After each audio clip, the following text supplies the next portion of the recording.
Great. All right, I think we're going to move on to the first agenda item, which is School District Building Committee. So, come on up, and I believe you folks need the laptop, correct? Yes. I think that was only Yeah, I turned it off because the basketball games. oh, distract. So, let's see if we can get this back on. Well, while we work on that, I can give an introduction. My name is Claire Wool, as we spoke in introductions. My name is Claire Wool. Claire, could you please use the microphone? Oh, sorry. This one looks like it's running out of batteries. Thanks so much. Hello? Great. Thank you. My name is Claire Wool.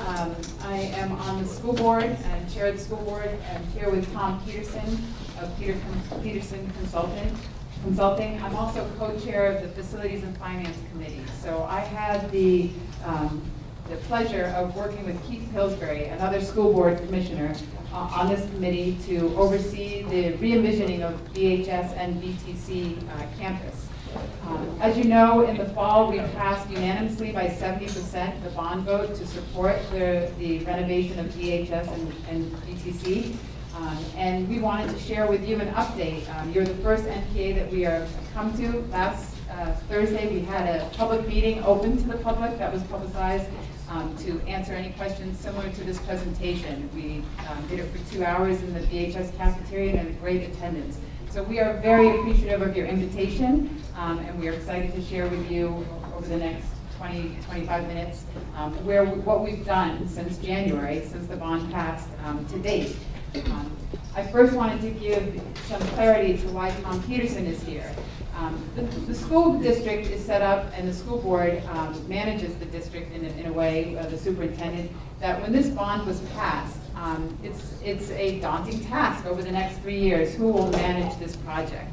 And getting an education over the last 6 months, and working very closely with Mayor Maura Weinberger and the city council last summer in order for it to get on the ballot. We developed a MOU, a memorandum of understanding with the city. And that within that memorandum, it explained how important it was for the school district to follow certain guidelines and expectations that the city has for protecting its taxpayers. So we take very seriously the fact that this $70 million project needs to be managed well and organized and on time and on budget. With that being said, part of the memorandum of understanding with the city and the taxpayers is that we hire an owner's project manager. So it's called an OPM. An owner's project manager has the owner's interest within the project. So we have a director of facilities, Marty Spalding, who manages our 11 schools, 11 program schools. Within that responsibility, there is no way that he could manage this BHS BTC development over 3 years. So an owner's project manager is hired to facilitate all that is necessary between the architect, the contract construction management company, and the contractors that work on the site over the next 3 years. So with that process, with the AOE, we have strict guidelines and bidding guidelines. We put out to, it's called a RFP, and people applied to be this OPM. And we went through several interviews, and we were fortunate enough to hire Tom Peterson, who's here tonight, a local Burlington company, who's going to speak to a little bit about what he does. So we'll talk, more about BHS and BTC development. But just to give you an education so that you can go out within Ward 4 and Ward 7 to explain who is Tom Peterson, why is he speaking and not the superintendent or the school board. He will be representing this project with his team on behalf of us, and we work closely, and we've met every week. I've met with the school board, with the faculty and staff over the last, like I said, 6 months, weekly, every Wednesday for 3 hours, and faculty. So Tom was brought on the project, and we will now move forward with educating the public and using our BSD website for putting out information and updates. So we have a homepage, a link within that website that if you ever want to click on it and say what's happening at VHS and BTC in this renovation, you'll be able to get that updates. So I want to introduce Tom, and my job was to explain that role, and I'll let him do the talking from here on out.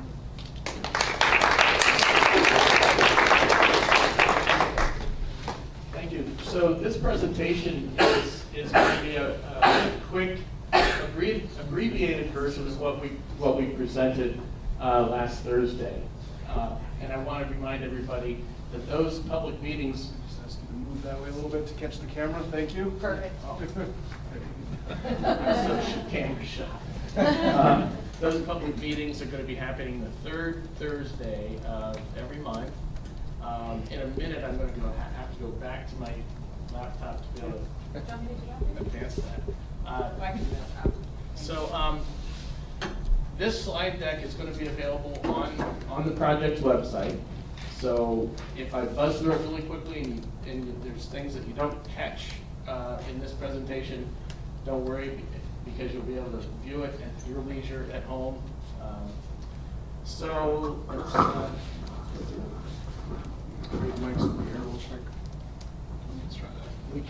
we can skip the agenda part because this was the agenda for last Thursday.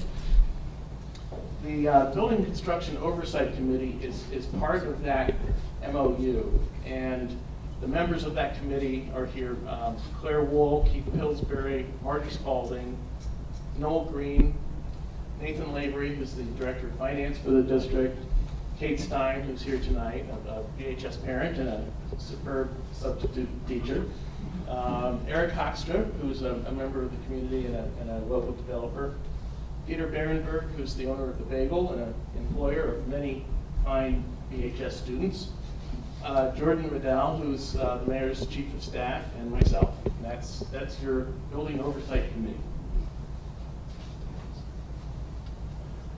So the purpose of that committee is to ensure that the project's carried out in a manner that's fiscally responsible, bringing it in on time and on budget.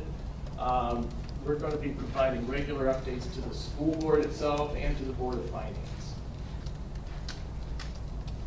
Okay. Per the memorandum of understanding, the owner's project manager will report to the Director of Property Services and be responsible for the management of all contracts on behalf of the Burlington School District and serve as the point person for the Oversight Committee. I think Claire went into some detail about what the OPM does, so we can keep going here.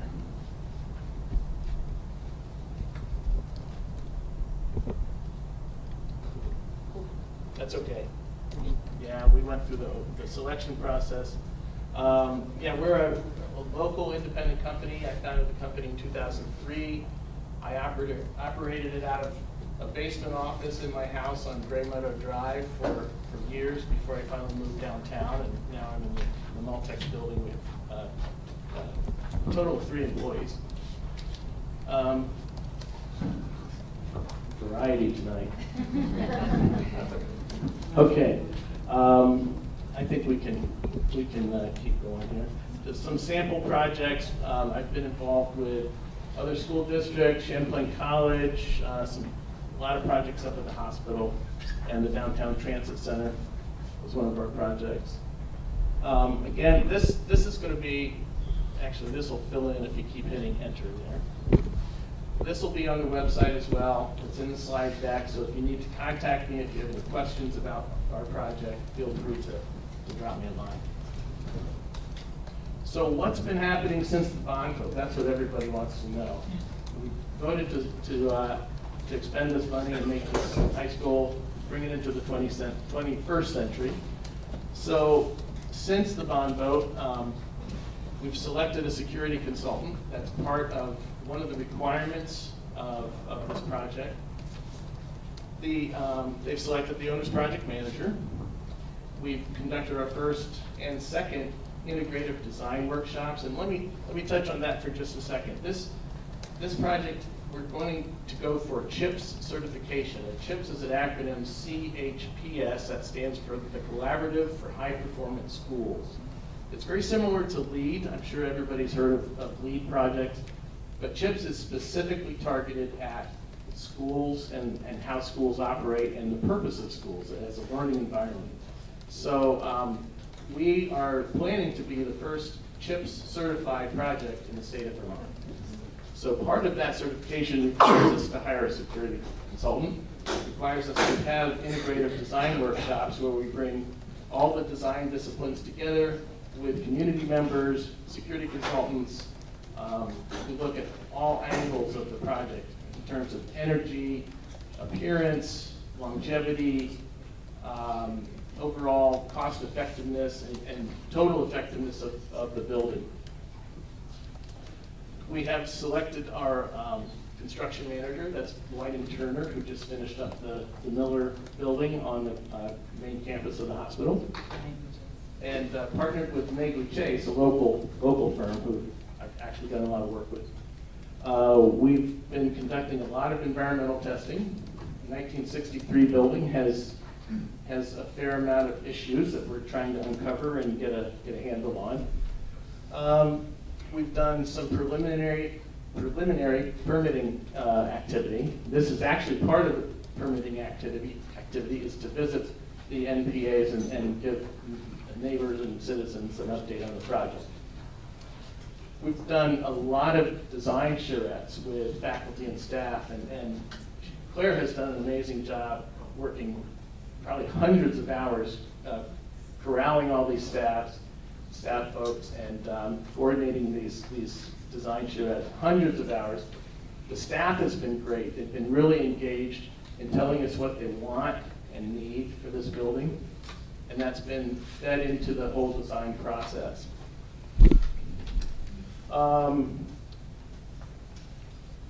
I have that on there twice, don't I? Schematic design is complete. So that's a milestone in the project.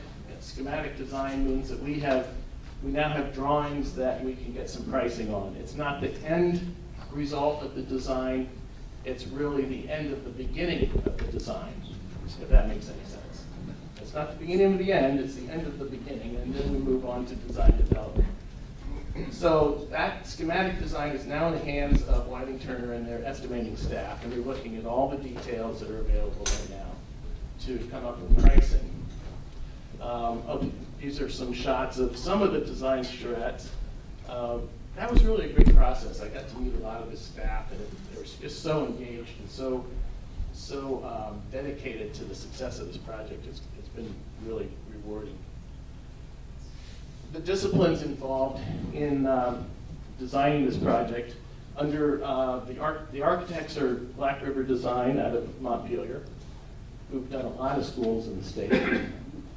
And their sub-consultants are structural engineering, that's Engineering Ventures, civil engineering, Krebs and Lansing. MEP is mechanical, electrical, and plumbing, and that's Ellen Consulting. Let's see, landscaping is Wagner Hodgson. The CHIPS consultant is James Carr, and acoustical engineering is Resource Systems Group. So a lot of those firms are local firms. It's a fun project for me because I've worked with a lot of those local firms before, so it's like getting a lot of friends and colleagues in the same room. We can really get a lot done.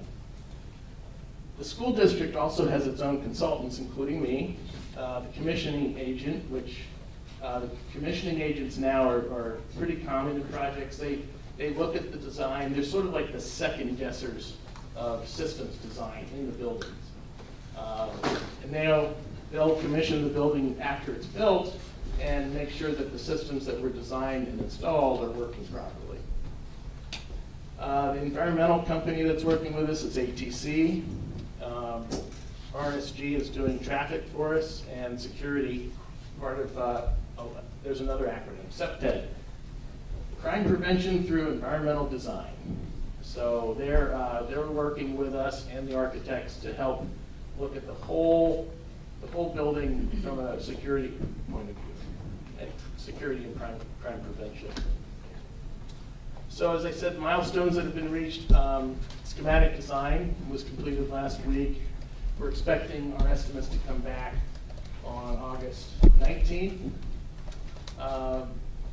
this whole process up to this point, especially including the design charrettes, have been really a wish list approach. What do we want this building to be? Let's dream big. Let's pull out all the stops and really dream big. The chief architect likes to say, with $70 million, you have enough money to buy anything you want, but you don't have enough money to buy everything you want. So this is the dream big stage. We're going to look at the pricing when it comes back in August, and then go back to the drawing board and see what kind of adjustments we need to make it fit the budget. The budget is the budget. 70 million is the cap.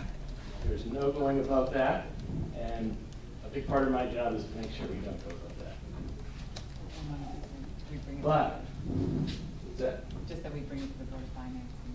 Yeah, well, there's several steps along the way where we bring, at certain milestones where we bring this to the Board of Finance for review and approval and comment. The other thing to keep in mind is even after we have to go through some possibly painful cuts and reduce this dream, bring it down a few notches, this facility is still going to be so much better than it is now. It's going to be something that this whole city can be proud of. We don't really have time to go through all the updates on all the disciplines from the ground up, but again, this whole deck is available online, and if you have questions about it, you can contact me and we'll answer those questions.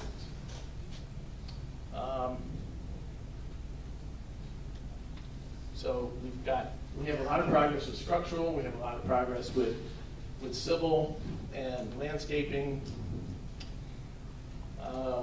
Environmental stuff, we've got a lot of testing that has been done, a lot of sampling and testing, and we're awaiting some reports on the results of those tests. The traffic study was just completed last week. We just got a chance to review it, and that's being circulated among the project team for analysis. A lot of people have asked about the traffic study and the impact of this project on traffic during construction. What's the intersection going to look like after construction? Is the project going to be able to improve that intersection at Institute Road and North Avenue? Those are all great questions. But so far, this traffic study is really focused on trying to figure out if what we've designed for the pickup and drop off and the new circulation of traffic, if that is going to create any hassles or bottlenecks on the campus itself. We think that a lot of what we discover in the traffic study will give us give us some hints about what we might be able to do to help improve the situation at that intersection, but that's still under review.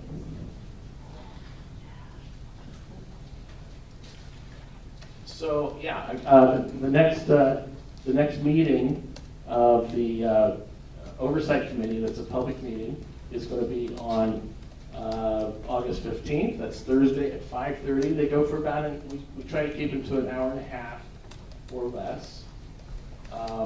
Most of the front end of that meeting is really the project team updating the full committee and going through this list of what have we done in the last week or the last month. And then the latter part of the meeting is a chance for the public to ask questions and make comments about the project. So at this time, if you would like to ask us some questions, we'd be happy to entertain them. We have till 7:30. And we also created some feedback forms so anyone can take and write, a more in-depth question to us, and we'll answer them and synthesize them once we have this, and we can put them out in your minutes as well. So 2 questions. yes. What's a charrette? And I don't see accessibility anywhere in there. Who's responsible for that? First question first. A charrette is where you sit around in a group, and it can be a whole community, or it can be a segment of a community talking about what that segment of the community needs. So, for example, the science department, we had designed charrettes where we sat with all of the science staff and talked about their needs. How many labs do they need? What do they look like? What kind of equipment? Where should they be located? As far as accessibility, that's a huge, huge issue with the building as it is now. I probably should have mentioned it, but it goes along with this whole basket of needs of that building. But probably one of the biggest challenges of that building is, as it is now, is that it's not accessible at all. So the new design will, no matter what kind of adjustments we have to make to the current design, the final design will address accessibility to modern standards. So the architect, to answer your question, the architect will be responsible for all ADA compliance. And then it's our job also on campus for accessibility parking and entrances. Hi. I want to say one more thing about accessibility. We're not talking about just mobility. We're also thinking about accessibility in terms of language, because there's so many languages spoken. So we're already thinking about signage, wayfinding around the campus. So that's to us that's part of the accessibility component. Two questions. One is, I'd be interested to hear, how are you handling Burlington Tech? And how are you handling the tech center? And what are you hearing about design and all of that? Is that a separate issue? And the second one is that I've always thought that the ESL students who are up in the building, I think it's building C, it's sort of a gulag. So when you're designing, it would be nice if we could design it in a way that our ESL and our new American students are physically integrated into the actual school. Part of that's the administration, but part of it's design. Right. You're right. The design and administration go hand in hand with making a building function to its highest level. I believe that we're now calling it ELL, but ESL, ELL is being brought in to closer to the main heart of the campus, and right off it's in one of the new additions of Building A. BTC is included in this renovation and addition, so most of BTC is located in F building, although some of the other programs spill out into other parts of the building. It's all integrated, and all of F building is getting completely renovated. Yeah, when we talk about faculty and staff, we work closely with BTC and BHS. So we had open houses and monthly meetings with the BTC and BHS staff. So great question. And the multilingual liaisons, Miaza, they are part of the academic corps. Excellent answers, and thank you very much. Yes, I may have missed it, but I think there's a lot of representation of the community. It's wonderful. But I'm thinking how instructive it would be for students, representative students, to have a charrette or whatever, and very important because they're going to be living. Sure. I have a good answer for that. Yeah. So we definitely met with students, the student body. We've had student groups come and meet with us as well. Yep. We have met with BHS and BTC students. We actually also, at the end of the year-end studies, the S program, through BHS, we had a dedicated class program that met for 2 weeks talking about the re-envisioning of the high school, which was incredibly beneficial. So we had our architects and design and myself included to be a part of that YES program. So wonderful question, and without a doubt, we talk about it, and we've said the fifth graders right now will be the first class that, because it's the sixth graders coming up will be the first class that will start the school year in a new building. So we were looking at the ninth graders and 10th grader input, because we were, the irony is when we talk to them about having, they never use a locker because the lockers are defunct, and the building is incredibly cold and leaks, and they said, we don't need lockers. They were so used to not having lockers that we're like, no, we don't want that feedback. We think you might need lockers down the road. So funny what they were used to.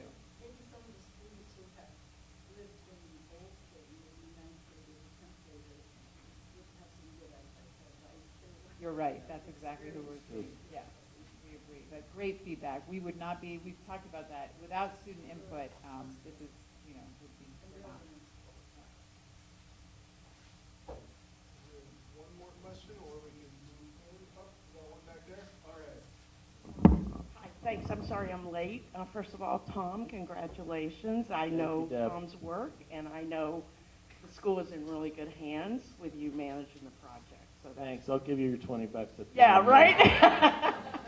I didn't know you were going to be here. But anyway, I'm late. So did you address issues about security already? Or Yes. could you if you haven't? Yeah, with the security, just to go over that quickly, is the crime prevention through environmental design. It's a very specific program of processes, procedures to get to a design that works for the facility and for how it's being operated.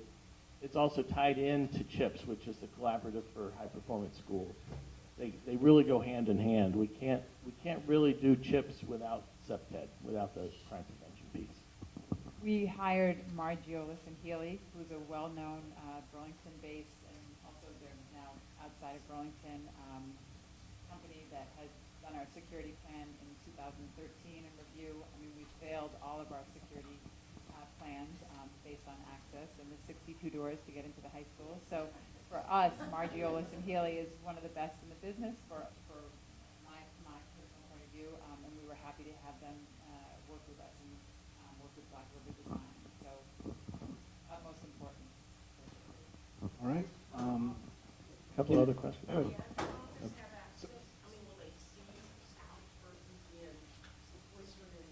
Sorry, we got to move on to the next next I have segment a here. feedback form though, so anyone who wants them. One more opportunity for you to plug where everyone can find this material. Do you have the URL? I don't. I do, and I'll send it to Yep. Thank you. Would anyone like a feedback form to be able to, if you have longer questions? You can leave a small file on the back table. Yep.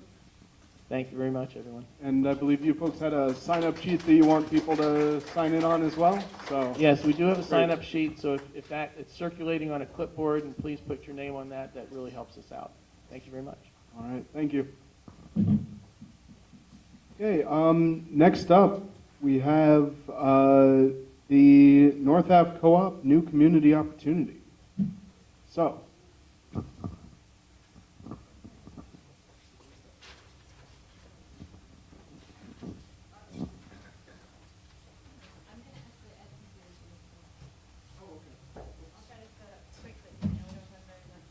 I'll have to wait for this to reboot.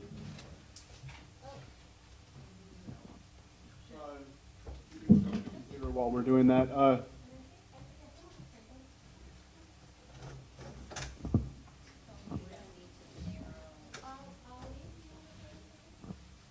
Yeah, if we can get you folks to scooch together as much as possible so that we can get you all on screen, that would be great.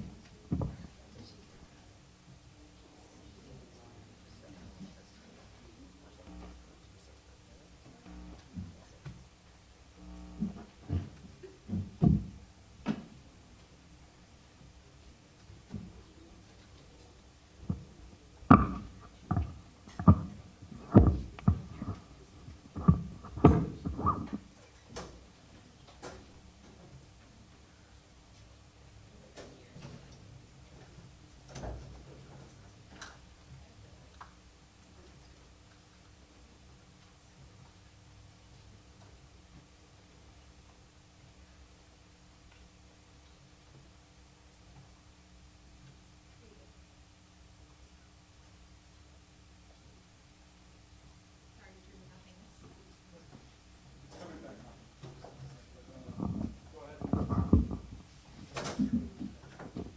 Great. I know the Northup Co-op had someone here a minute ago, Stephen Hamlin. So if he's here, do you want to come join us up here? No? Okay. Sure. I'm Karina Driscoll, and thanks for making room for us on the agenda tonight. I know that we got on the agenda at very short notice. We've only been discussing a new concept for a couple weeks, and we're here to discuss an opportunity for the community. The Northup Co-op, formerly known as Farrington Mobile Home Park, before they went co-op, plans to put their house at 1106 North Avenue. You're looking at a basketball game and not a picture of the house, but you will have a picture of the house in a moment. They plan to put the house on the market. It's vacant. It's across from Key Bank on North Avenue. And new city councilor Franklin Paulino asked for my help about how we can ensure this house can become a community asset. He was talking with the co-op and he called me up and said, I know this is something we can do. Would you help me on it? And I said, I'd love to work with you on this. So we've been used for purposes that best serve our community. And we're working with the Northup Co-op to do that. We're looking at how to identify sort of funding to restore the house, and we're also looking for occupants of the property and provide value to the community through what they offer. And who will be able to occupy the building and pay the rent that's necessary to legitimize the initial investment, because it's going to cost money, and we're not looking for taxpayer money, but we're open to philanthropic gifts, and that would help us achieve the goal. We're not kicking off a fundraising campaign tonight or anything like that, but if you are an individual or organization that you know of might be interested in supporting this project, we'd love to hear from you. So tonight, I'd just like to take a few minutes to introduce the people who are involved to date, outline what's been discussed and completed so far, and discuss some ideas that are showing some real promise, and hear from the Northup Co-op if they want to add anything. No? Okay. And get community input on this project and answer questions if we can. And finally, encourage people who want to jump right in and get involved. So there's a small organizing group. We're informal. We formed without any sort of organization. We're just helping each other out, trying to explore what's possible, and working closely with the co-op. So the conversation was, as I said, initiated by Franklin Paulino, and Ollie Dang is in the back, and he's joined our effort as well. And Carmen George, who can't be here but is helping, and Travis Bragg, who's right here, been working on the floor plan and the deck you see behind you, which is a word I don't use often, but Travis does when learning it, and co-working space connections, and et cetera. Also, we're working closely with Steve Hamlin over at the Northup Co-op. He's the president of the board, and he's been working with us and making sure that we are all on the same page and we want to be doing what we're doing. Jay Leclerc, who I don't think is here, but he's been a contractor with the Northup Co-op since he was 12 years old. He's my age. I'm not going to say how old I am. And so first, and I'm talking fast because I know we only have a little bit of time.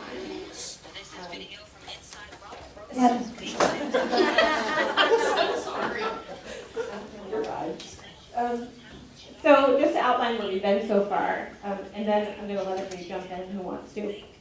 First, we met with the co-op board and asked them to consider holding off on putting the house on the market until we had an opportunity as a community to say, what do we want to do with this, and how can we work together and make something great happen?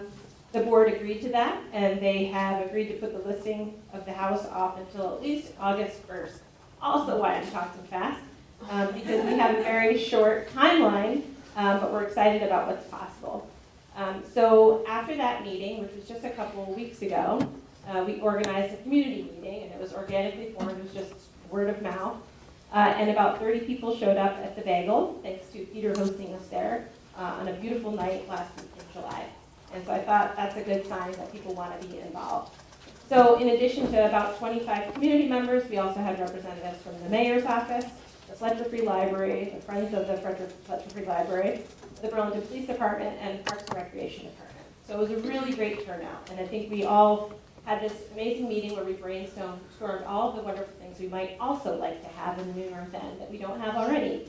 And we really focused what we'd like to see, with a lot of it that can happen in this 1,600 square foot house, but a lot of it probably can't happen, and there's a place for that conversation to continue forward no matter what. So then we also held an open house, and it was the heat wave, and it wasn't as well attended as the meeting, but some people did come through the house and express some interest in being involved. And so with that, before I go into discussing what is evolving in the conversation, as I've laid it out so far, Franklin, do you want to add anything to that?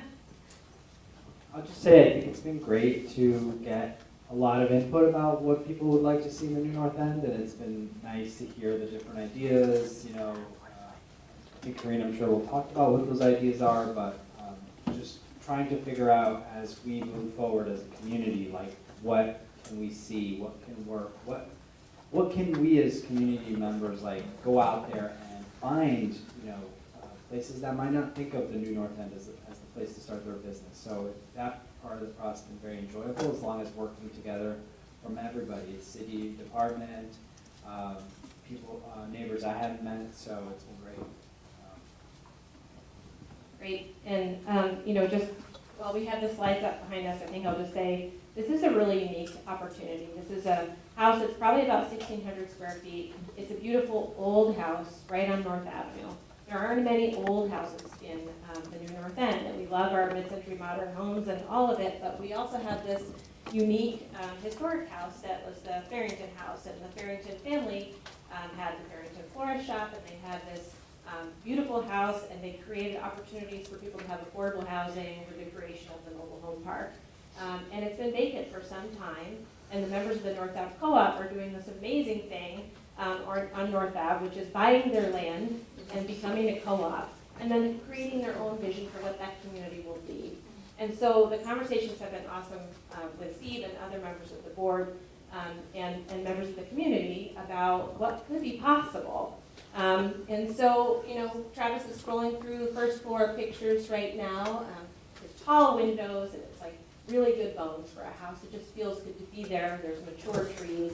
You don't really feel like you're on North Avenue, but you know, we could put some good signage and you have good frontage there, so there's real opportunity for visibility. So this is the first floor, and then we get onto the second floor. And it also has high ceilings. The house, as I said, it's structurally really beautiful. It needs some work. You know, there isn't heat on the second floor beyond electric baseboards. The slate roof still looks in pretty good shape, but it needs that sort of, you know, attention to kind of make sure it's going to carry forward for decades. It has porches. It has 3 entrances. It's really pretty lovely. And so it does feel like we got a chance. Let's try to make something happen. And if whatever we can do and not make this political and just make this a community effort, I think that we can all win and create something. And we're not sure how it's going to come together, but there are a lot of people interested in being involved. So some of the things that are showing real promise include, and I'm going to actually, I meant to go through the brainstorm list so you could hear about some of the things people had already contributed. So it's a very long list, but no, you're fine. It's a different screen. So when we met with the 30 people in the bagel, there were a lot of different things we talked about that people just shot out, hey, what would you like to have in the New North End? I don't know why I can't do the whole thing, but a community hub. There was a desire for a satellite library, the idea of having a kids section and programming and art programming and storytelling and our own random library of things and an interlibrary loan shelf. And there was talk of shared office space. The idea of being able to work outside of your home would be really lovely in a space where you're working with other people who work outside of their home. And just get out of the house and work in a nice sunlit building across from Peter's Bagel Shop where you can get coffee all day long. An incubator kitchen. Another subject that's come up that Ollie feels really strongly about is the concept of city services. You know, being able to walk in and pay a bill there in the New North End and register to vote, ask a question. And Dave Hartnett offered, what if we had truly, if we can't do any of this, what if we built truly affordable housing?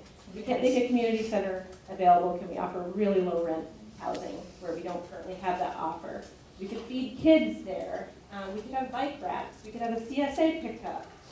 A wood shop, Deb said.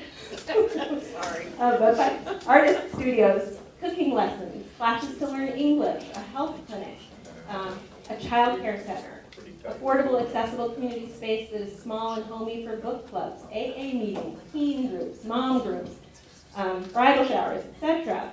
Worship, small public meeting space, yoga studio, meditation center, tutoring and music lessons, espresso, bakery, bakery.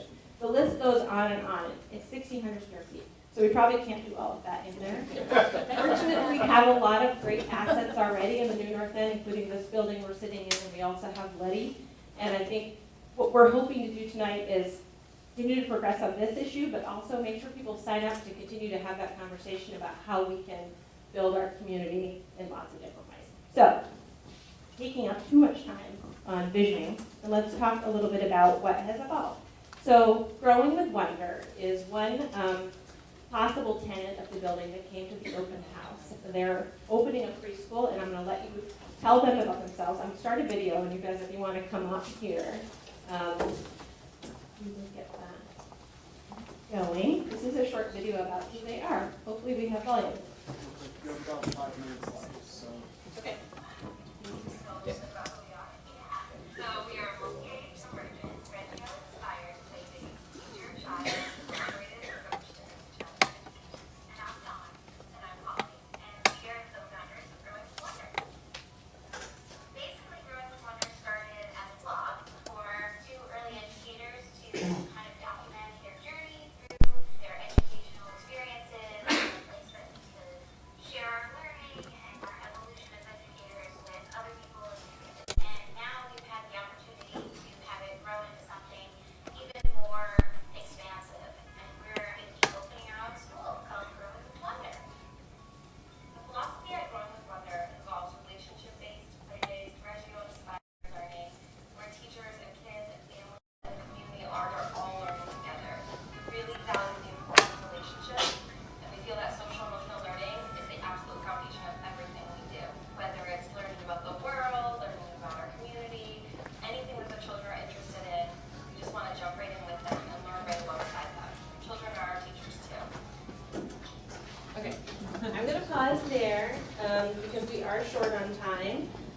But I don't know if I think I have line here. Do you guys want to say anything before I hand this to you? I will say they are very interested in looking for a space in the new North End. Child Care Center was on the list. Obviously, there's been no commitments made, but they're actively looking, and a lot of us think it's a great fit, and we wanted to put that out there. It would be one of several things potentially going on in that building. Do you want to add anything? Hi, I'm Dawn. I'm Holly. We just want to say hi and that we're really excited about the possibility of being out in the new North End and having access or creating access to high quality early childhood education in an area where it's really, there's not a lot out here. It's extremely limited. So we're just really, really excited about the potential to work with these guys. We have cards and stuff if people have any questions. Okay. Okay. And my daughter they were their caregivers when she was little. That's why she's up there. She thought she might have something. So in addition, we talked about the co-working space really gaining traction. There are 4 offices upstairs, the potential for space downstairs, the idea of access to internet and spaces to work. Do you want to say anything about that, Franklin? Well, Actually, that was actually for Travis. Sorry, I totally put you on the spot. Hi, I am a solo professional, and I've been working in co-working spaces for a number of years in Burlington, and I guess you could say I understand what is necessary in a space like this. I work at study hall downtown on College and Church. But all I really have to say at this stage is that we looked at the floor plan and we saw a lot of potential for, 15 to 20, maybe even 30 seats. What's cool about co-working is whether you're a remote worker or self-employed, like myself, you can just grab a seat anywhere and you have a fantastic community to interact with on a daily basis, just as though they were your own coworkers. I know I personally have hired my study hall coworkers in the past, and I've been hired, and it's a really fantastic way for professionals to collaborate. So anyway, this seems like a fantastic opportunity to take advantage of the upper floor of the house. Knock down really just 2 walls, and otherwise expand and refurbish what is there and turn it into a great place for professionals to thrive and grow our economy. Great, and I will just add, since we have 1 minute left, that also very high on the list, it seems, is the library concept, as well as the city services concept. And really, at this point, Champlain Housing Trust has agreed to come look at the property and take a look at what costs would be and to possibly advise us. And we have to put something together. And it's not going to happen because one person decides it's going to happen. It's going to happen because a bunch of us come together, we find the right tenants, and we figure out how to put something like this together. So what I will invite you to do is sign up on our sheet. I wanted to answer questions, but I think we're out of time. Maybe Keena can pass the clipboard around, and if it comes by you and you just want to get email updates, I won't sell you your email address or save it for political reasons. I will simply communicate with you about this and let you know when there are more opportunities. Do we have time for a couple questions? We do not. We have one in the back. I will stick around and answer questions. My question is, how much of the people who are living there now, how much input have they had and are they going to have in what this is going to be? Because I know I live across the street, I know a bunch of people there, and I'm really concerned that it meets their needs as well as other needs. As are we, and we're meeting regularly with the Northup Co-op Board. It's their property, it's theirs to sell or not sell. And I think we'll continue to do that. We've been talking for about 2 weeks and putting in the communication and inviting people to be part of the conversation beyond the board is certainly very imminent and happening to some extent. Great, thanks. Okay, thank you so much.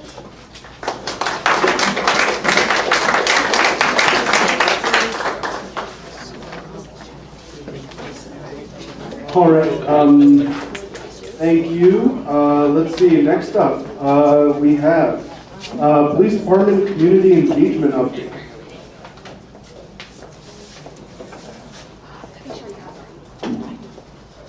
I'm hoping you don't have a laptop. I don't. Okay, good. I I'm going to pass you a better mic, because I think this one starts to fade. 20-minute wasn't much.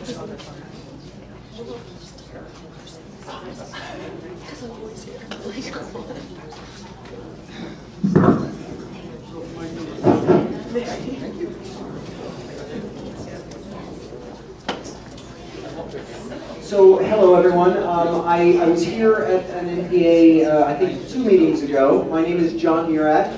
I'm the Deputy Chief of Operations at the Burlington Police Department, and I am a resident of the New North End over on Apple Tree Point Road. And I'm happy to be here. I'm here primarily to sort of hear any complaints or issues or thoughts that you all have. We just had a very productive meeting before this one, specific to conditions and issues in Levy Park, as well as some other parks in the New North End. But I'm happy to sort of hear feedback and to take any questions that people have about what policing is doing or how the department's working in the city right now. Sure.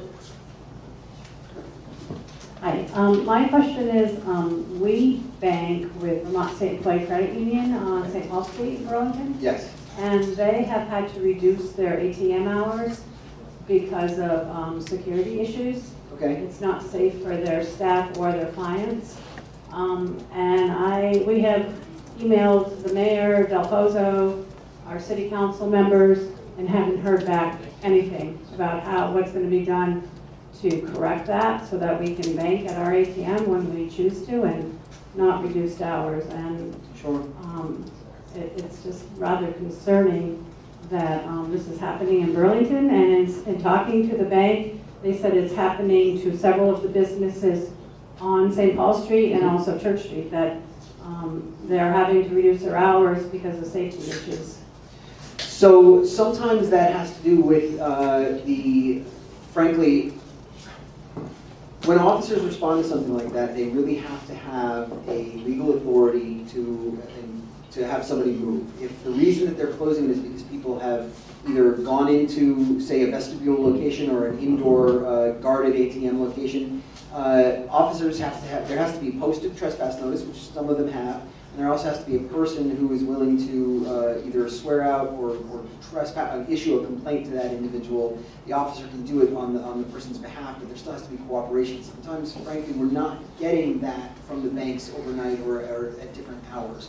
But that's something that we can work on and will work on. I have had several meetings with the new chair of the Marketplace Commission, Amanda Jepnick, and also with Ron Redmond, who is the director for the Marketplace. We are in the midst of trying to determine what we're going to do about certain kinds of behavior that do in fact cause repercussions in people's quality of life, but nevertheless are not fully unlawful. Now, what you're describing is trespass, when somebody takes up, overnight residence or temporary residence in a vestibule, or does, for example, either goes there for shelter, or sometimes for bodily reasons, and sometimes for other kinds of, sometimes for narcotics usage, etc. Those are unlawful acts in and of themselves, and those can be addressed by officers. If the person is just inside the area, it's a trespass issue, and we need to work with the banks to make sure that we are getting their permission in order to address it as when it occurs. It's really disturbing that, one, I can't go to the bank when I want to, thank you. But we're trying to bring businesses into Burlington. That's not how you do it. And nothing is getting done. We couldn't get an answer from anybody. And that's really disturbing that, I pay a lot of taxes in the city, and I expect an answer from my city councilor and the mayor and the police chief. Nobody responded, and that's disturbing. So I will give you my email address, and you're welcome to send that email to me. I will give you a response via email on that issue. On the bigger issue of not just the vestibules of ATMs, but rather the street as a whole, we're trying to determine how to come up with rules that are lawfully enforceable and that are also cognizant of individuals' rights, but are. I have rights too. I agree. I have rights. And using and being able to go and use a vestibule is one of those things. I'm talking about other kinds of presence on, say, for example, Church Street, and things that the marketplace is struggling with. And what you're describing is one facet of that and one symptom of it. It has been, I think, you'll see the degree to which the closure of City Hall Park affects it, at least in that corridor that you're specifically referring to. But the people who were in City Hall Park are still in our city, and they still have every right to be in our city as long as their behavior doesn't cause the public spaces that they use to be unusable by others. We have a Facebook question. It says, ask the officer to address issue of cars being broken into. So we have had a spate of car break-ins.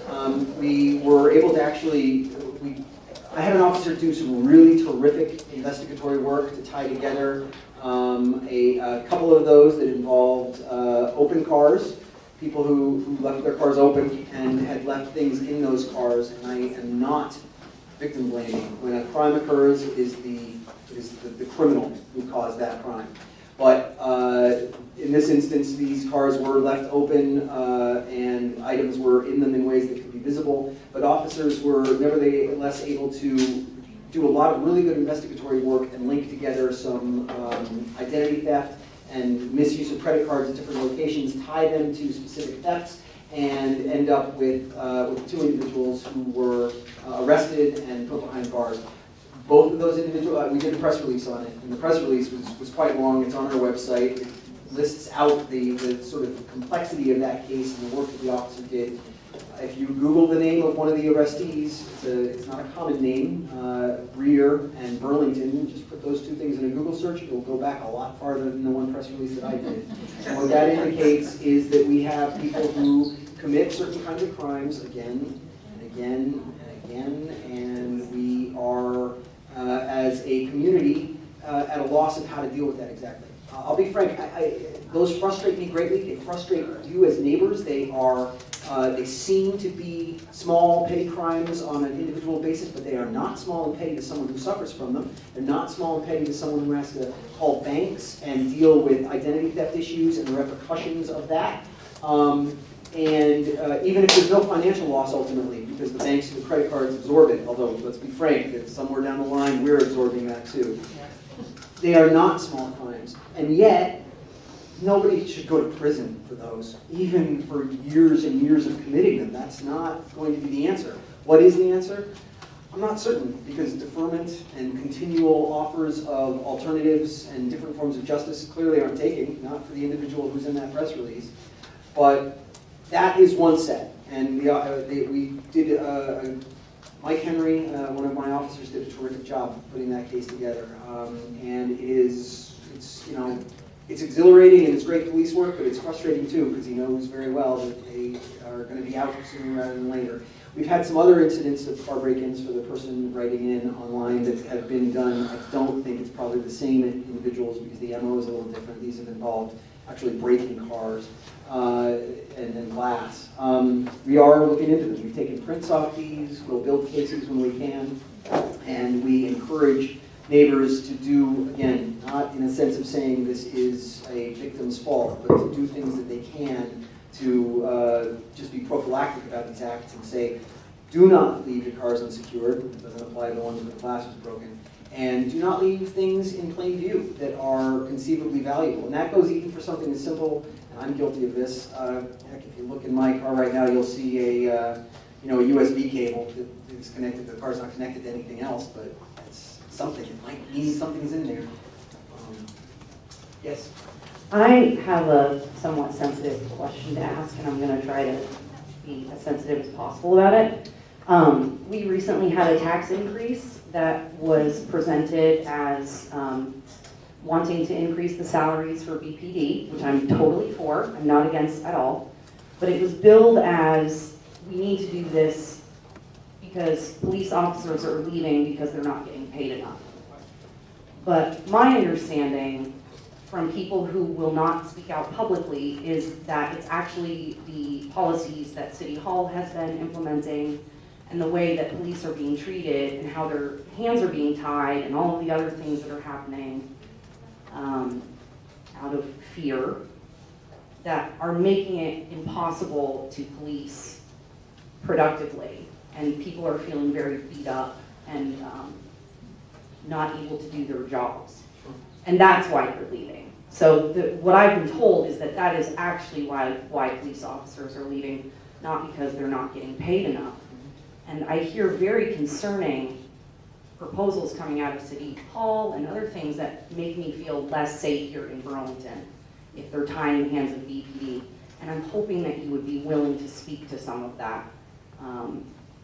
What is getting in the way of policing in Burlington? Sure. So as a taxpayer in the city, and speaking to fellow taxpayers in the city, I thank you for passing that bill. I'm very happy that my officers got more, your officers, they're your officers.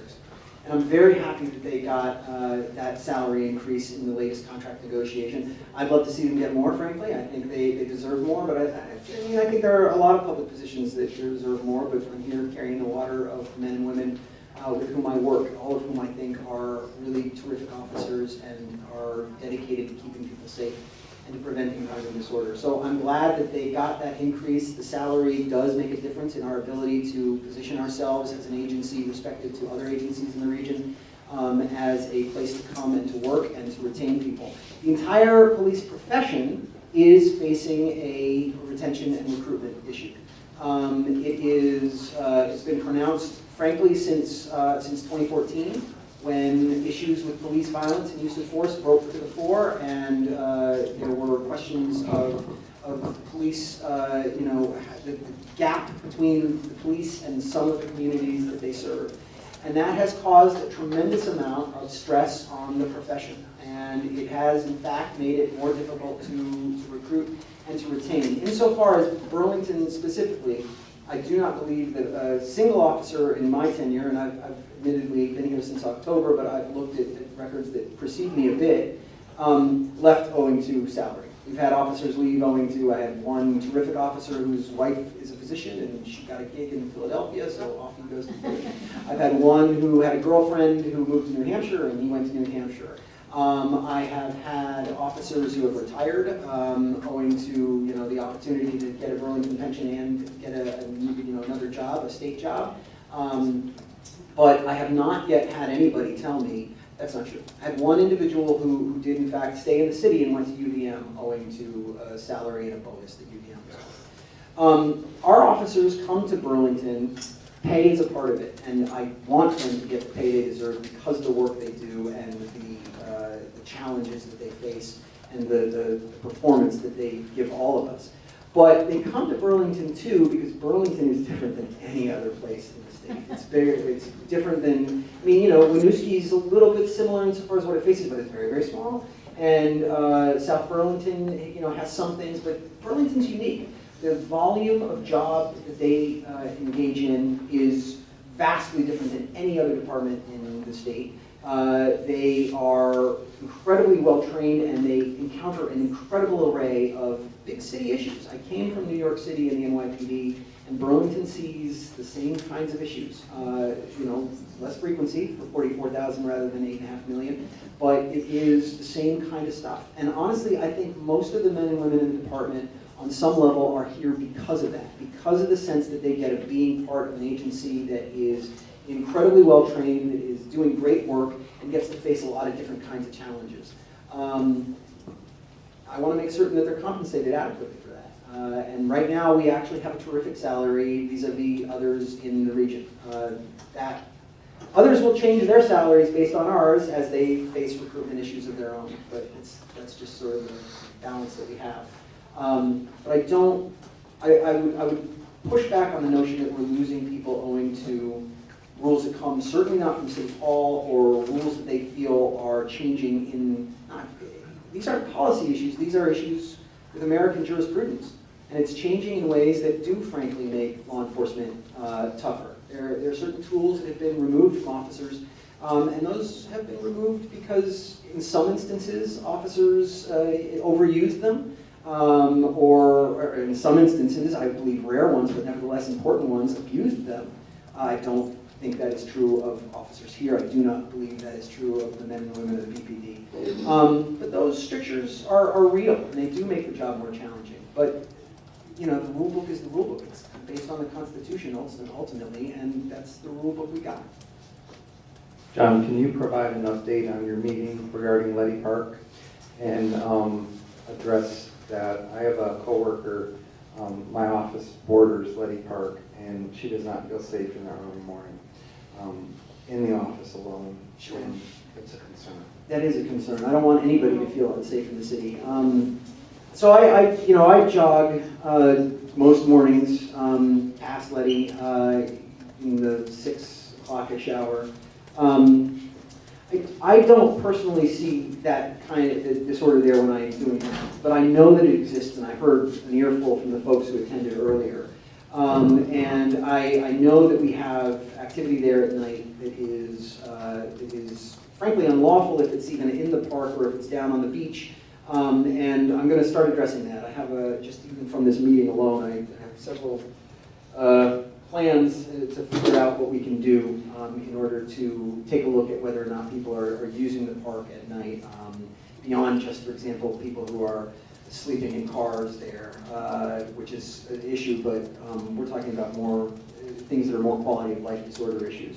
Lack of safety, I appreciate the sensibility of that, and I get that people feel that way. I don't think people need to, but I don't want to be dismissive of whether or not people feel safe in those places. I don't think that we have some people that are camping, they're not allowed to. It's unlawful to camp outside of designated campgrounds in the city and in city parks.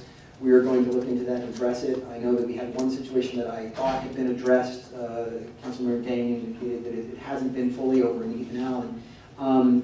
But even those individuals, they can be frightening, and they can certainly be, I understand the sense of ooh, is that happening? I don't believe that, we've had certainly no indications that those people are to be feared in any way, but we want to make certain that they're taken care of too in ways that are healthy for them and helpful for them. I told the group in the other office that yesterday I spent a full hour and a half talking with a woman who was in a tent next to 311 North Avenue, the older building next to the new apartment complex that's going up. Because that area is considered ecologically sensitive, and we're attempting to move her out, and we've been doing so piecemeal in ways that are as lawful as we're obligated to make them and to give her fair notice. But I sat there for an hour and a half talking with her, just trying to get her to come out, and was unable to at that time, but we were able to remove that camp this morning in a way that was safe for her and didn't involve us taking her out of the camp. The issues of Letty Park are things that I am aware of from that meeting. We're going to be doing some enforcement activity on parked cars and people using the camp at night when they're not supposed to be. And we're going to be looking into whether or not there are camps, that is campers in the vicinity of the ball fields, and certainly the one over and down at the council river. I think we have time for one more question, so. Okay, thank you very much. I'm going to talk about kind of what Erica was talking about, people leaving the police force. This could be real uncomfortable to some people, but I come from a family of a brother who was a police officer and is disabled.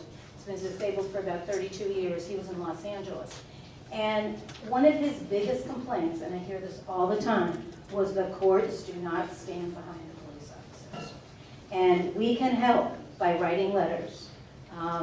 I know that Sarah George just dropped 3 cases that made me crazy that they were dropped. I see no reason for that. And I think we should talk about things like that. That might be a reason. So, again, Erica and I agree on something. Shocking. But it's possible. It is possible. Public safety involves everything. Exactly. We're gonna let you chime in on that if you feel like it. There wasn't a question, so I'm going to dodge it by saying there wasn't a question. We've got one more back there then. I think we have time for Keenan. I've seen Keenan stand up a bunch, so. First off, I really want to just say thank you for all the hard work that you folks are doing. I know that it's not an easy job and that you're dealing with a lot of multiplicity of issues, including addiction and homelessness and all of that. But I wondered if you could talk to us a little bit about, with the closure of the downtown park, we've been seeing a lot of homeless folks sort of migrating around the city, and what we can do. I know that the police has a policy on this. If you could talk about it and let us know what the process is, and you know, if they're not posing a danger, do we call you folks? How do we get these folks services? Because I don't want to inundate the police department with calls that you know, may not be necessary. Thank you for that and for the sentiment behind it. Yes, closing City Hall Park for its reconstruction has taken a core group of folks who were there on a regular basis and not left them with that opportunity. Many of them currently are sort of located under the tree on the south wall of City Hall, immediately there. But they're also moving to other locations. There is something that they call the beer tree, which is basically the south stoop of the Congregational Church, between the Methodist Church and the Congregational, and the Old Catholic Church and its grounds there, although those are being sort of fenced off and boarded up increasingly.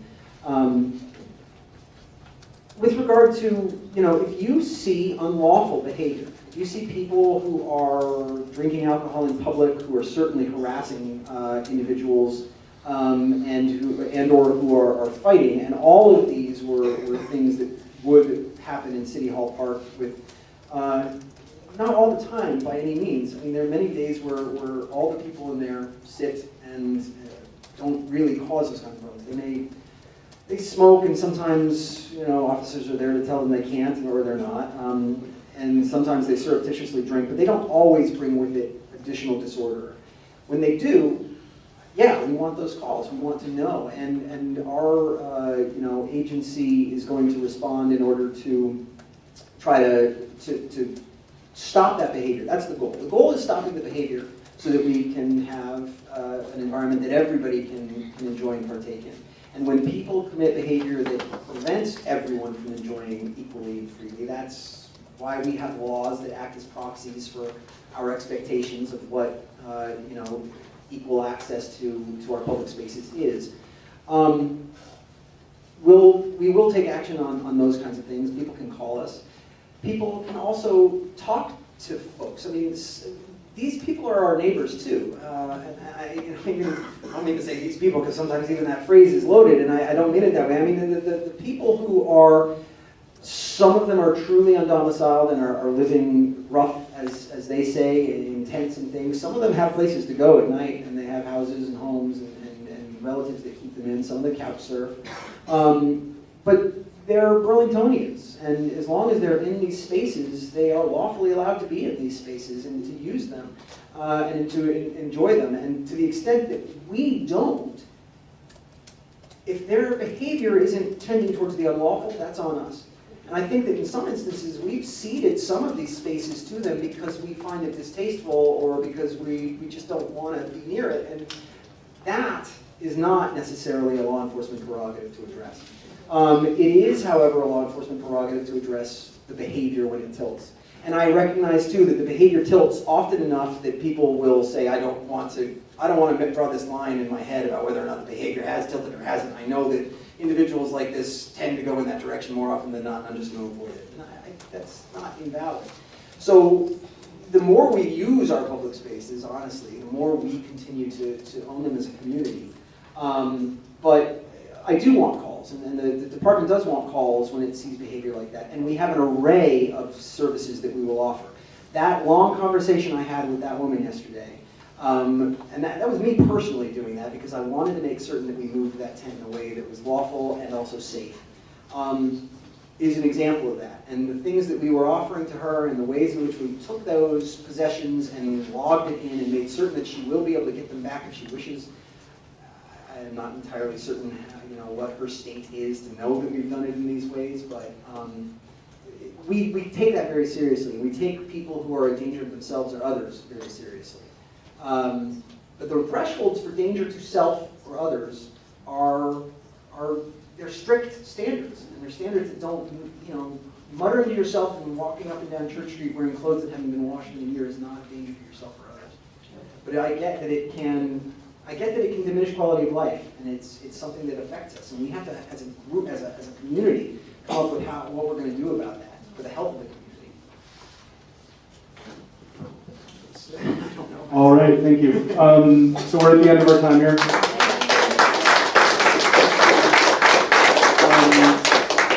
All right, so I let that go on a little bit longer, so we only have 3 minutes for this next section. So all I want to say is it was a good conversation. I'm really glad that we kept having it. The City Council has decided to give the NPAs some extra funding this year.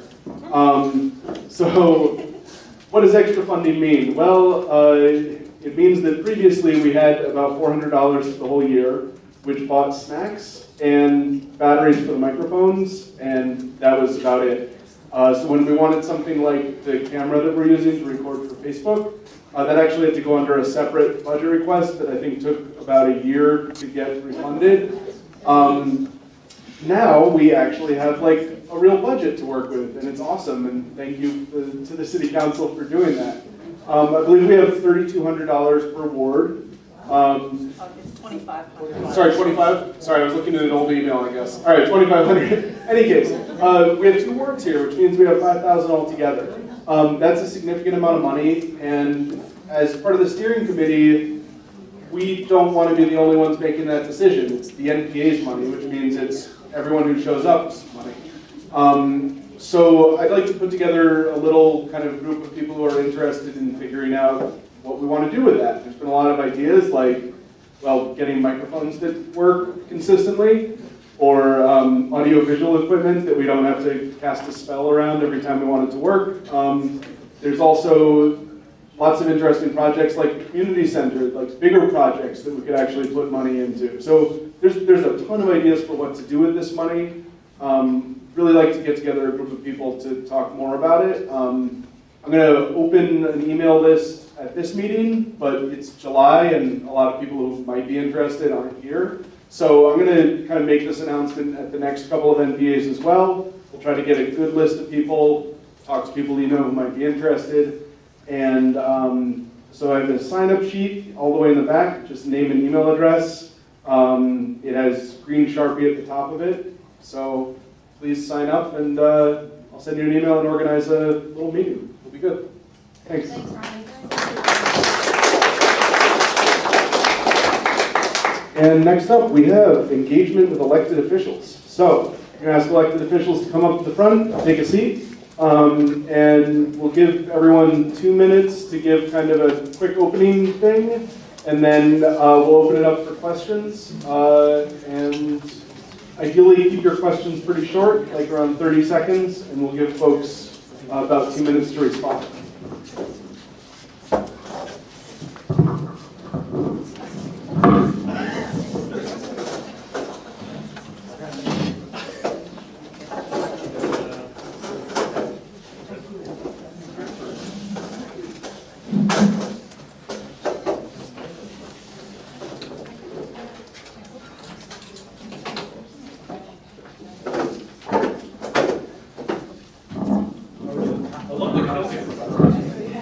2 minutes, wow. So, obviously it's summertime, we have one meeting July, one meeting in August. So it's a little bit on the slower end of things. I think the main agenda item last meeting was Ali's item, so I won't step on his toes. I think it's really exciting. The Director of Equity and Diversity at the City Council level. And Ali put in a lot of work, and so I'll let him talk about that. I obviously have a couple side projects. I don't know if everybody knows, but I would draw attention to that it's Serve Week this week, and they're trying to raise money, $10,000 for the shelter that allows people who are homeless to go when they are intoxicated. And it's the only shelter, and so they're trying to raise $10,000 for the low barrier shelter on King Street. And as part of that, I'll be going to Salvation Army tomorrow and engaging with their event, which I've done in the past, and I would encourage anybody to call them up. Actually, the person who runs the kitchen lives at the North Avenue Co-op, so a constituent here, and she's great, and so you can call her anytime. And so volunteer opportunities, I'd like to promote that. Outside of that, I'm working on a resolution for talking about climate change and the effect of tree plantings, climate change, and the city's already actively engaged in a meaningful tree planting program for the Emerald Dashboard. But as a result of the Emerald Dashboard now being 7 counties, and I think we have about 11% ash trees in Burlington, I started working on a resolution that would both draw attention to the great work they're doing, but provide more support. So that's what I'm working on currently. I'm Kendra Sowers, your school board commissioner, and we also have had some of our subcommittees not been meeting, but I have a few updates for you. Specifically at Hunt, we are finally doing the paving at Hunt, and we are put the money into the bathrooms, which was very needed over at our middle school. We finished our superintendent evaluation, which we take really seriously, and we worked with the Vermont School Board Association and helped us, and we delivered that to him. So that was a big task, and we just delivered that last month to him. We did make our magnet coaches full-time. They were part-time, and we've heard from people all over the city that they wanted them to be full-time, so they're back to being full-time coaches for IAA and the Sustainability Academy. And we hired a new human resources director in the central office. So Susan Anderson Brown was hired. She goes by Z, and she comes with a vast amount of experience. So we're pretty hopeful and excited that she is there. I think she'll be a really good addition. We had a board retreat about a month ago, a couple weeks ago, I guess, and we did board self-evaluation, and we also came up with some strategic goals. And what we're going to do is take the strategic goals that we came up with, and we're going to meet with the school principals, which has never been done before. We're going to meet with all of them because we want it to be in alignment with what's happening at every school in the district. So we're really excited for that meeting, and that is happening on August 13th. So it's coming right up. And I think that's it. Hi, I'm Gene O'Sullivan. I'm the state rep from District 6-2. And first and foremost, I want to say, our city councilors and our school board members are not off. The level of work they do, the hardest thing I ever did was represent this district on the city council. So I just want to do hats off to our school board members and our city council members because it's really tough. So when we're off, what are we doing? I talked to you a lot about workforce development, developing a pipeline. We know with our underemployment now, it really is clear there are thousands of jobs, skilled jobs that are going unfilled by Vermonters because they don't have the skills. So what we did last year and what we're doing currently in the summer is the state college system, primarily CCV and Vermont Tech, are poised to take over and run the adult career technical education throughout the state. So right now we're working with a consultant who is going to come in with a to-do list of how to get this done, not whether we should or shouldn't. We're going to do that. Here's a concrete example of what that means. We have a hospitality industry that needs people. We've got no training. There is no post-secondary training in culinary arts anywhere in the state. And the reason for that is it's bloody expensive to build those facilities.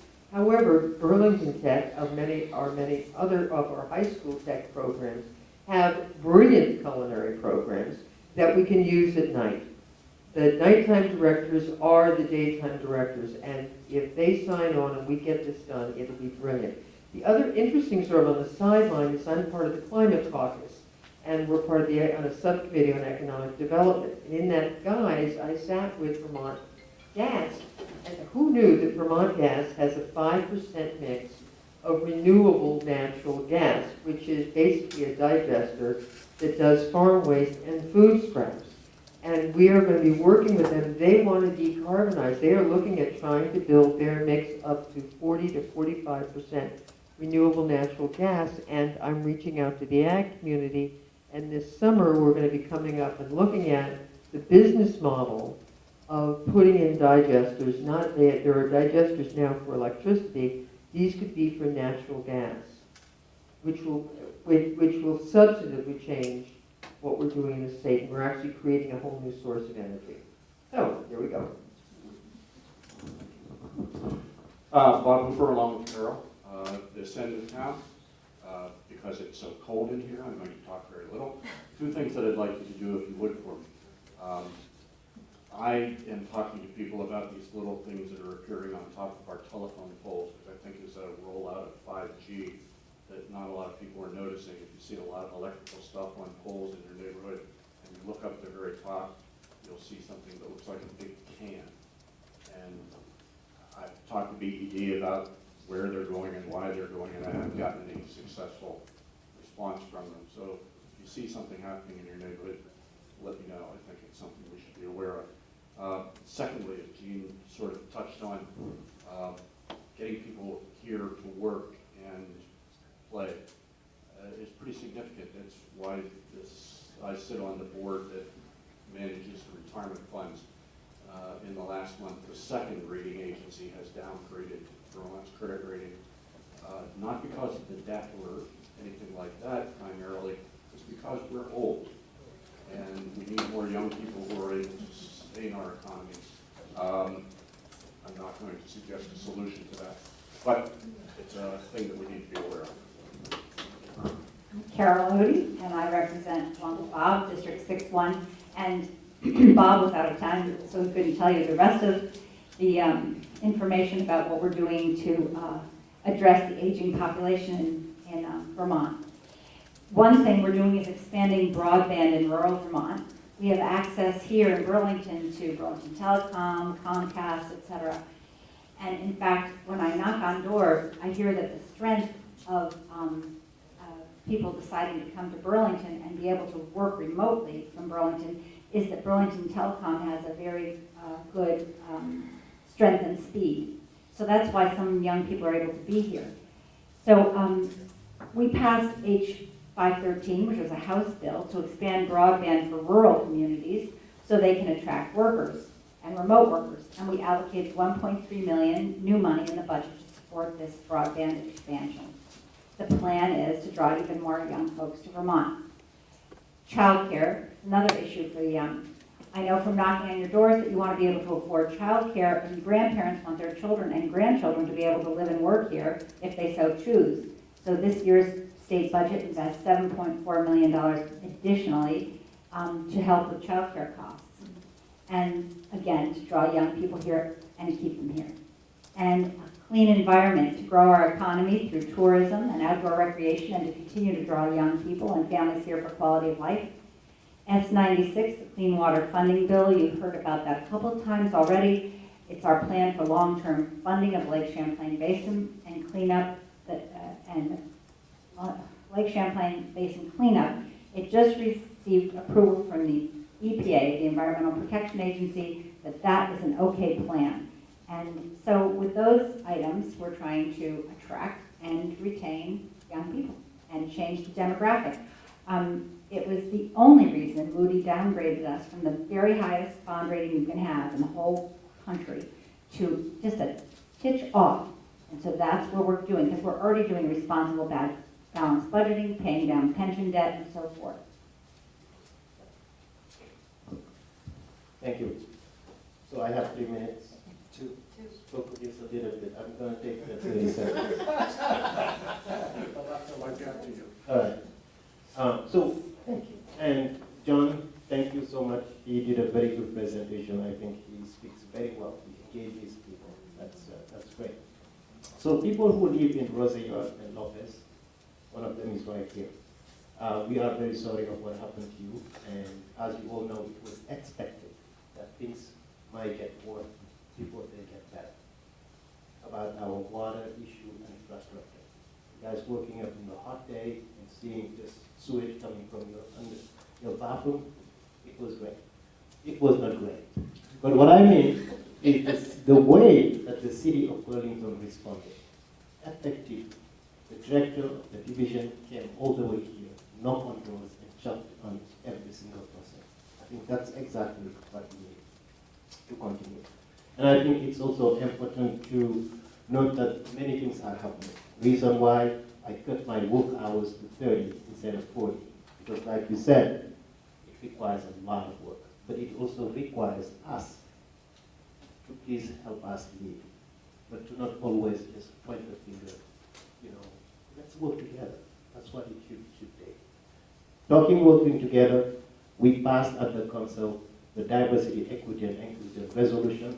It was unanimous, and I learned that the work happened behind the scene. It's not on TV, it's not on the meeting, but it's behind. My next initiative will be around homelessness. It's a big problem here, and I think with the money selling Burlington Telecom, we can allocate at least something to think about the creation of a village for homeless. Tiny home village. It happened in many other cities. And how do we take some of that money and take people to just like our neighbors? How do we make it better? There are so many updates that I want to talk about. And some of them are specific to here, the New North End. It's a special place. We need to be proud of that. I go all places in the city, but the New North End is a special place. Reason why now we have 5 of the city departments who reside here. Murray is here, Cindy is here, Darren is here, Mr. White is here. So many people are here because we live in the greatest place in the whole city. Let's work together collaboratively, and why not even close and have our own city? Because our place in town is the best. Homes are not staying. Well, I'm telling you, it's all true. But there are a couple of other things about City Hall Park that I want to talk about the park project, and so many. Thanks. We're going to go around for questions. You've been waiting a long time, sorry. Thank you. Thank you to all of you for your service. Especially want to thank Ali for your leadership to the City Council recently on the policing issues.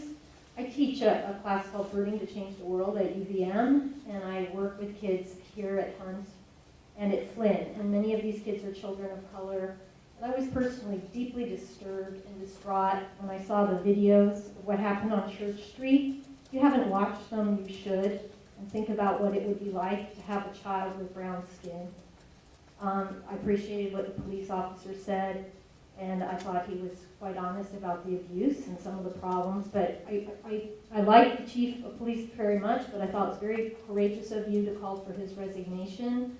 I'm outraged that the autopsy was hidden and that those videos were hidden for a year. I still would like to know what's going on with that. Thank you.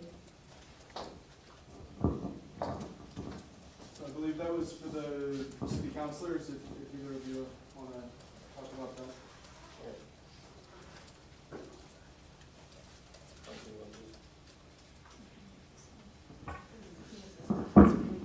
Hello? Okay. So, as you probably know, the city council did create a special committee composed of 15 people. So I think the composition of that committee is almost done. And just yesterday, the new North End reporter, they called me, and I'm like, I think this is the right direction where we need to focus on. What has passed happened. It's unfortunate. But how do we make sure that this would never, ever happen again? Whether you are a white kid, a brown kid, or a black kid. And also tie it to what happened to a couple of kids around the bus. You know, sometimes many people really react on things. But the hardest of all of them is when we hide it. We should be very transparent and bring issues. No one will kill you because this is an issue. Let's discuss it. Let's solve it. Let's move forward together. Personally, I did not vote for that committee because to me it's too much. 15 people, what can they get done? In meetings around 1.5 hours. But what I wanted is basically the police to do the work, create a committee of 9 people, and then bring them, these are our policy changes.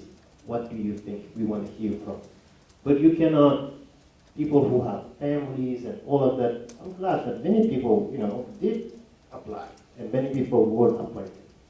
But I think it should have done be different, because the police are given the resources, the authority, right? They have social workers, they have smart and wonderful people. Anything we have is the problem. They have to solve it first, and then bring it to the community for their view. I told Brian Perpazzo that when this news came up, I was pretty upset, pretty upset. But if you were here in front of me today, people have to vote again, I'm going to vote for you to come back to be our police chief, right? I was coming from a reactionary real, which is not good, which we should not do. But we need to continue and bring collaboration around everything that we need to do. Burlington is a great city. We're not perfect, we're human, but we need to solve our problems. No one is. I'd like to tell you that the 3 of us in the House, we had House Bill H3, which is the Ethnic Studies Bill, and unanimously in the House and in the Senate, on roll call votes, it was voted in, and the governor signed it, and it was Act 1, first thing that we did in March. The law aims to identify structural racism, reduce bias, and build a culture of equity in Vermont schools by teaching students the history of all of us, including ethnic and social groups that historically have been marginalized, harassed, discriminated against, or persecuted. And there is a working group that will be reviewing Vermont's education standards, and with the aim of reducing hatred and bias, making our schools safer, our communities safer, and it will prepare our young people to work, live, thrive in a world that is increasingly diverse. That's what House members have been doing. If there are any other questions, I just want to make a comment. I actually do have a question, and it is for our state legislators. My understanding is that Vermont has pledged, along with some other states, to give our electoral vote to whoever the popular vote winner is. And I presume that the Vermont State Legislature has to do that. And given that the Electoral College was created by our founders specifically to avoid tyranny by things like popular vote, I'm curious why the Vermont State Legislature would consciously do something so unconstitutional. Well, curiously, the Constitution is a living document, and one of the things we found, the entire concept of the Electoral College was based upon the agrarian versus, they didn't want the tyranny of the large cities and the populous areas versus the agrarian ones, and that's basically where it came down from. However, the population has shifted, the voting patterns have shifted, and the country is substantially different in terms of how we are actually physically organized. So within that construct, what you're losing with the Electoral College is one person, one vote. And it then becomes, in my view, it becomes a system where we further tamp down the interest in voting. We have a country that under good, if we get lucky, 50% of our people vote during a presidential election. We're a country where we're spending millions of dollars on one person's vote because not enough people vote. If we had the kind of 70% turnout that Canada does on a regular basis, I don't think we'd have this conversation, but I think the Electoral College tamps down the ability to vote, and we need everyone to vote all the time, every single time. This is what democracy looks like, and that's the thing that's heartbreaking. Yeah, I have a sort of a follow-up question about the Electoral College. If our representative districts in Congress are assigned based on population within a certain percentage plus or minus percentage points based on the last census, I don't see how the structure of the Electoral College actually dampens the value of any individual vote. To me, voter apathy and lack of participation is a completely separate phenomenon and impact from what I think is being incorrectly blamed on the structure of the Electoral College. Good point. Just quickly, the Supreme Court just recently said that politically gerrymandered districts are not their purview, and they pushed that back down to everyone doing redistricting. So again, we also know, and in the testimony, both sides of the aisle, both the Ds and the Rs, there were two districts, one for the Democrats, one for the Republicans, both of which were just appalling, and they were all gerrymandered. And so we know that this is a political fact in the country. So the piece is, it's my view, whatever gives people the impression their vote doesn't count becomes an impediment in my mind. So in my mind, I view that the argument that the Electoral College is an impediment to the rest of the country. So I'm willing to be part of that dialogue. But again, it's bias. It's in my part, it's not bias. It's personal opinion. But again, the thing that is so painful is people don't vote. And in this city, our mayoralty, I think 30% of the population voted. This is bad. What you end up with is spiky elections, weird candidates who get small amounts of votes. This is nationally. And then But isn't it true that nationally, on the national vote? Sorry, can we let her respond and then try to get some more questions from the rest of the room? Thanks. a lot of this is based on, I think it's our perception of what's going on. And my point of grabbing the microphone to say to our viewing public and to say to everyone here, vote, vote, vote, get everyone to know to vote. This is how we have a vibrant democracy, and this is how Vermont stays as wonderful as it is. And responding to the question, I fully agree. We need to get to a place where, once again, people think that their vote matters. We had an election recently where the popular vote did not place an individual in office. We now have strategies being developed where people are campaigning for winning the Electoral College, not winning the vote of Americans. And that's just not the way this is designed to be. And that's my position. Go ahead. I'm from Code Review TV, and we are looking at the community innovation proposal from the Burlington IT office, where they have asked to rebuild the ward voting map And part of that is because the ward voting areas and the districts in the state don't line up, such that Burlington has some ridiculous number of different voting areas. Do you know of any cases where this has actually caused people to not show up, or they just didn't know what to do? I guess Burlington, the mayor's office, is thinking that this is a problem, and I'm wondering what the reality is on the streets of people saying, I don't know where to vote because it's so complicated in Burlington. I think it's pretty clear. You look at a map that's available at every polling place, gives you an idea. Here's a good example. We're divided pretty clearly.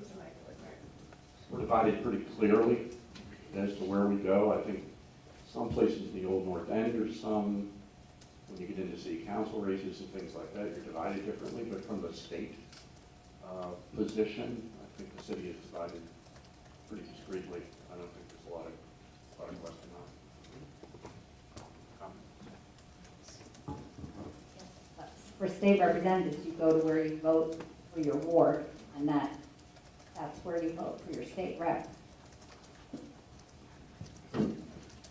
One thing that's helped though is the same-day registration. One of the challenges, I was a ward clerk out here for 10 years back in the day, and one of the problems was if someone moved, and they moved in today, and now we have, people vote once every 4 years for president. So sometimes you've got someone who's lived in the New North End for 4 years, and they're still registered in, I don't know, Milton. And with same-day registration now, which is really great, they come to they'll go to the polling place where they logically think they should vote, and they get to vote. Because I remember back in the day in presidential, we were sending people all over the city because we couldn't do anything about it. We didn't even have provisional ballots. So I think that is part of the thing that helps. It's voter apathy. People do not understand how important it is to vote, and that's why I was so sorry to see that we left Hunt for a voting place, because I want our kids to see their parents vote.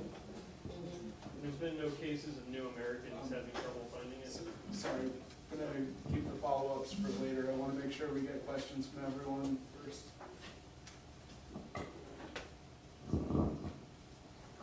Just a comment, that debate was one of the most interesting I've heard in my years coming here. I'd like to see it put on the agenda for next time with enough time so they could both speak thoroughly and educatedly. Thank you both. Electoral college? Which vote? About the electoral Yeah. college? Electoral college. We'll bring that to the next steering committee. I would like to just follow up by saying, I can't think of a better way for me to feel like my vote doesn't count than for the legislature to decide that the popular vote winner should get it, rather than how voters in Vermont decide who they want.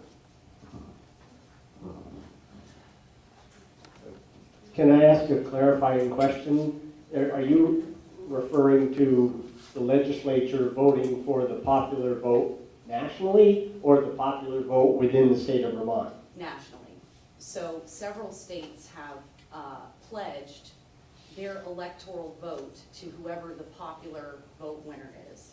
Basically saying, we don't care who the people in our state vote for, we're gonna give it to whoever the rest of the country decided was gonna be our president. And I find that very inappropriate. It's unconstitutional. Do the state reps want to address the veracity of that I'm concern? just going to jump in and say, I agree. We should have this conversation, and rather than getting into the weeds right now, because I think your point is well taken.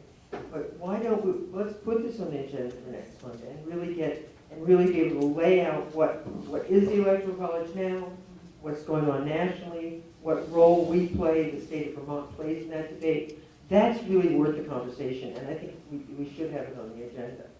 But answering that question now, it's going to get too far in the weeds, and I think it's part of a conversation that needs to be longer, and let's do that. It's great. Those are the kind of urgent community issues that the steering committee is eager to incorporate into our future agenda. So thank you. We'll take you up on that. All right, so let's table that. We have about 10 minutes left. I know, are there any any other questions about new issues, or I'd like to go back to your follow-up there? All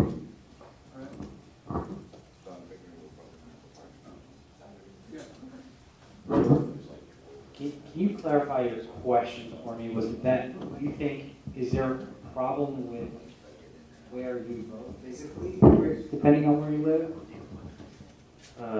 In the community innovation proposal from the mayor's office, the suggestion is that figuring out where you vote, and I think especially for new Americans, is confusing in the city because there's so many different potential places, like different sides of the street that split up. There's like tiny little areas that are like cut off from other areas. Yeah. So I'm just curious about the reality of what the proposal is suggesting, that how hard is it for, I don't know, maybe most people find it easy, but maybe new Americans don't, or maybe everybody thinks it's easy. I don't know. I live in Richmond. I don't know. Yeah, I mean, I did find that some people who are on the far end were surprised that they'd come back in the Miller Center when they came to realize people have to, go to St. Mark's. So, but my personal experience was that I felt like the signage could be better on North Ave on voting day. And maybe even a couple days before, because you have a lot of people who want to vote, didn't even realize it.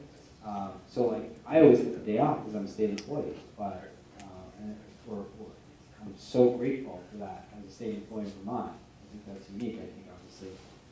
So I also think we should stress absentee ballots. That's something that's like emerging because it's so much more convenient than it was just a few years ago. I think that's the secret to getting the voter turnout. People engaged. People don't even know how easy it is to get an absentee ballot, and people don't realize how easy it is to go vote early at City Hall. Yeah, that's really great. I'd like to add to that it used to be you had to be absent to get an absentee ballot, but now it's people call it absentee ballot or early voting, but it's all early voting, and you can vote right up into I think the Saturday before the election. You can vote at City Hall right as soon as the ballots have been printed, right up through Saturday. And if you need a sick ballot, you can contact City Hall and they'll have someone come to your home and help you vote at home. So it's not necessary to go to the polls anymore, and you don't have to be out of town to vote early. Yeah, I mean, you live in Richmond, you're always in all meetings. It's amazing. But one thing that I want to tell you is basically the new government, we have one of the highest voter turnout in the whole city. And I think it's because all the candidates that run here, they do a good job. Knock on doors to remind people, elections coming, you have to vote. Most of the time, you leave absentee ballot. But as for the new Americans, not all of them are yet citizens. Even if they, don't understand, most of them are not citizens. But the registered voters are over 4,000, maybe in Ward 7, but around 2,000 show up. What is the other 2,000?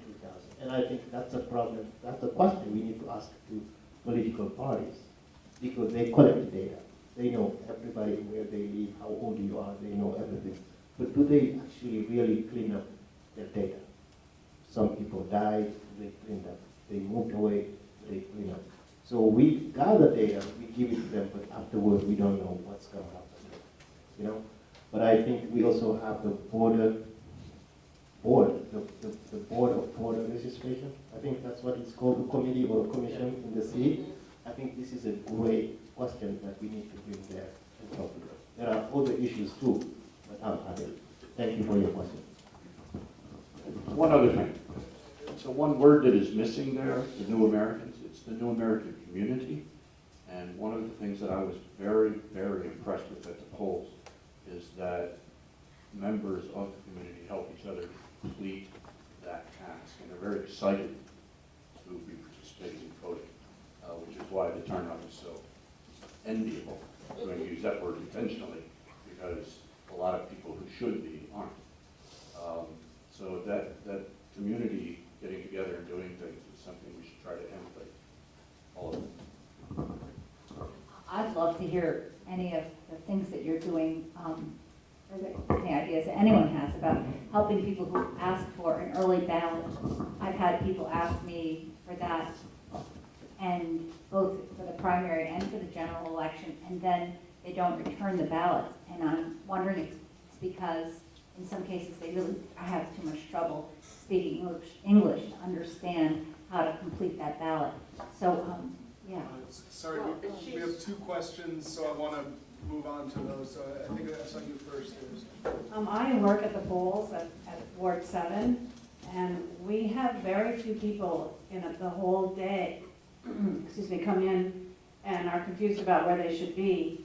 And it turns out that when that does happen, often it's because, oh yeah, I did move, and you know, oh, I just moved down the other side of North Avenue or whatever, but it's different, and so we just send them over to St. Mark's, and it doesn't seem to be a problem. And as far as new Americans who don't understand English, we are allowed, two people who are working the polls are allowed to go in the voting booth with that person and just tell them, you know, what it says and what we think it means. And the two people that do go in the booth with that person are of different parties. So we have to tell up front what party we are, and then we can go in the booth with a person and explain to them what we feel it means. And I don't see a problem with people getting lost and confused when they come to vote. And also, I kind of disagree with the absentee ballot idea. Voting is a social event, and it really gets people out and it gets them talking, and you know, you sit at your house and you check yes, yes, yes, when really if you were out meeting the person standing out front or talking to your neighbor, they may tell you something that you didn't know, and you would change your mind. And also, people vote absentee ballot, and then they come in to vote and say, I changed my mind. And they want their ballot back. Or they forgot that they had their absentee ballot at home, and now they want to vote. And it's just. My comments maybe for next meeting, but if there's no uniform poster that the election board publishes with a space to write what the location is. There were a poster that people got used to, some red, white, and blue banner and voting day, and then throw in the bottom. And if that was all over the city, you'd be starting to looking for where's the one in my neighborhood. And another thing that could be done to increase voting is have a free bus day to go to the polls. And there are lots of things like that can bring things out. And making little suppers, of course, in the little towns. But I'd like to have it posted.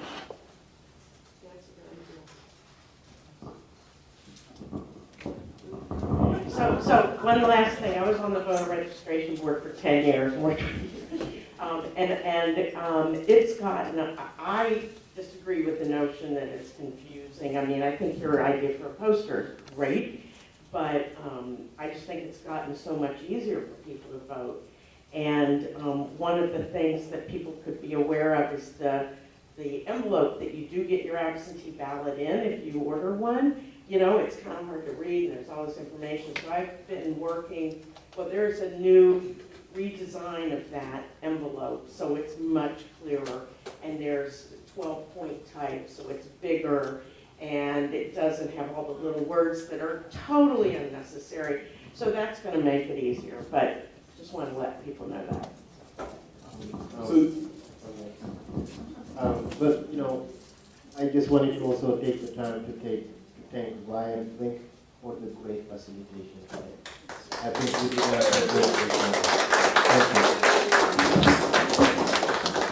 Oh, that is the end of our meeting. Thank you everyone for coming.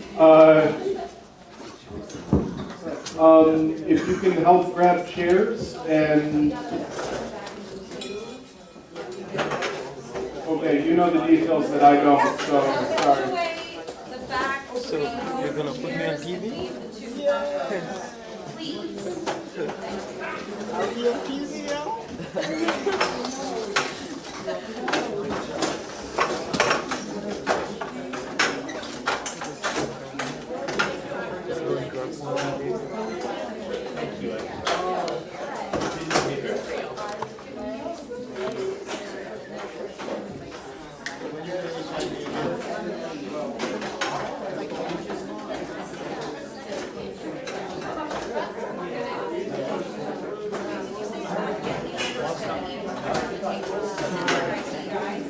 Can I just turn it off? Trying, it's still loading. I pressed yes. Unplug it. Wait. You got it. Let's see if you can do it again. Stop broadcast. Yes.